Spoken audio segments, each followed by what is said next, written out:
यसाया 45:23 पर एक नजर डालें। खुदा ने यहाँ संजीदगी से बात की है। मैंने अपनी जात की कसम खाई है, कलाम सदक से मेरे मुंह से निकला है, वो टलेगा नहीं कि हर एक घुटना मेरे हजूर झुकेगा और हर एक जुबान मेरी कसम खाएगी। प्यारे भाइयों, ये बहुत संगीन है। यीशु की वापसी पर लोग मायूस हो जाएंगे।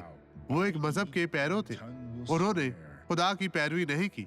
इनके पास फलसफा था, लेकिन खुदा की तरफ से कोई कलाम नहीं था।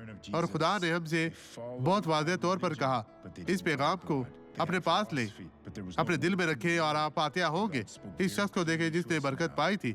मसीह में आप सबकी सलामती हो और मैं आपके लिए दुआ करने वापस आऊंगा। खुदावंद आपको बरकत दे। आपको क्या हुआ बहन, हमें बताएं। मेरे घुटनों में दर्द थी पास्टर।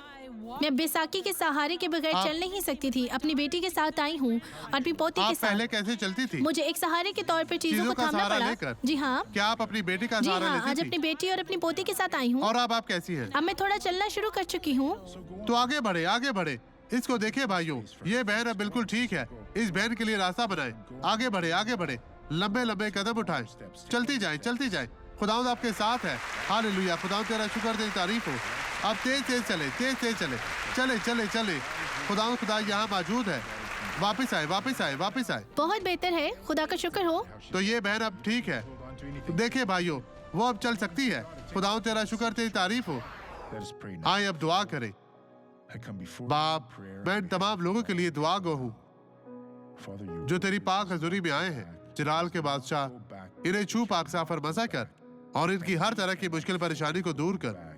अपने नाम की इज्जत और जलाल की खातर इन्हें बरकत दे, इन्हें निजात दे, इन्हें छू पाक साफर मसा कर। शैतान, तो अब इन लोगों की जिंदगी से चला जा, इन्हें छोड़ दे, गायब हो जा यस्सु के नाम में। और आप कहें, खुदा तेरा शुक्र, तेरी तारीफ हो। मसीह में आप सबकी सलामती हो। ये फतह आपकी है।